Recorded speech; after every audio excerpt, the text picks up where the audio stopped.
একজন ব্যক্তি ডক্টর শফিকুল ইসলাম মাসুদকে প্রশ্ন করেছে যে ভাই, ইসলামী ব্যাংক যদি দেউলিয়া হয়ে যায় কিংবা টাকা যদি ফুরিয়ে যায়, আপনারা এই ব্যাংকটাকে রিকভারি করবেন কিভাবে?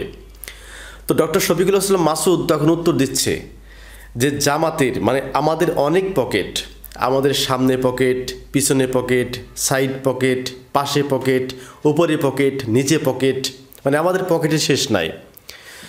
অর্থ কি?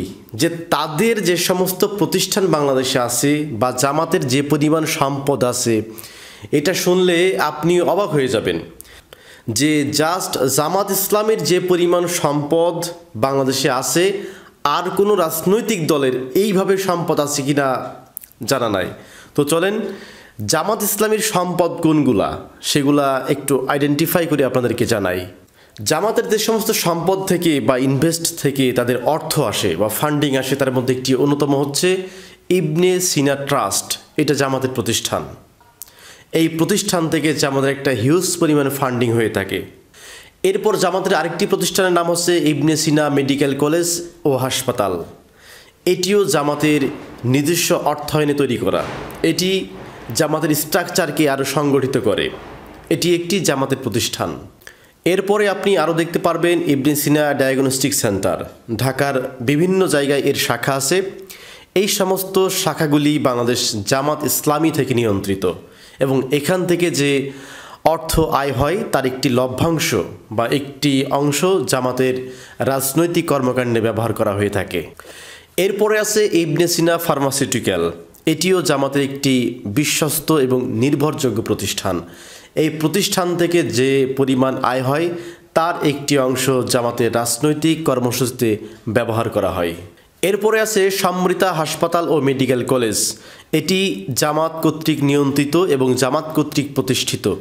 এটিও এখান থেকে যে পরিমাণ অর্থ আয় হয় তার একটি অংশ ব্যয় হয় জামাতের কর্মসূচিতে।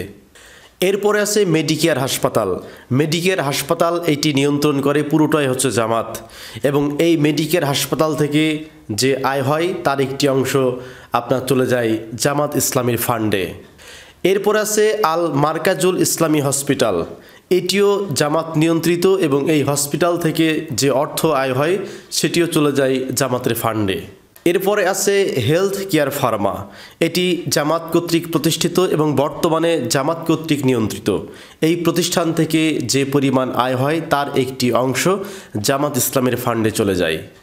এরপরে আছে ওষুধ কোম্পানি ফার্মা প্লাস।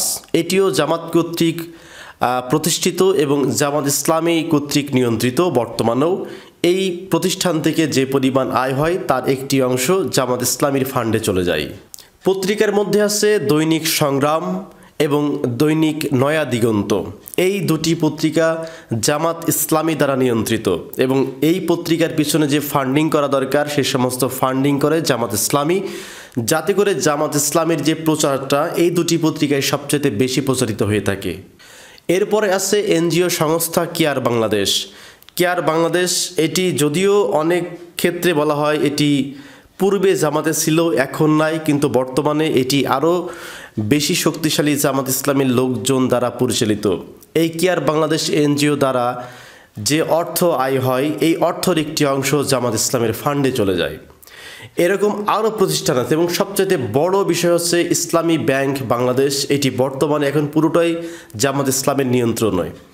এই ব্যাংক থেকে যে পরিমাণ আয় হয় মানে যে প্রফিটের যে অংশটা, এই অংশটা জামাত ইসলামীর ফান্ডে চলে যায়।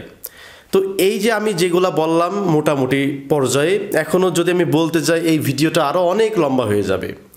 জামাত ইসলামের যে সমস্ত প্রতিষ্ঠান বাংলাদেশে আছে, এরপরও আমি অনেক শিক্ষা প্রতিষ্ঠান বাদ দিলাম, অনেক কোচিং সেন্টার আছে, একদম নামকরা কোচিং সেন্টার, আরও ব্যবসা প্রতিষ্ঠান আছে, অনেক বিজনেস আছে, গাড়ি ঘোড়া আছে, সেগুলো বললাম না।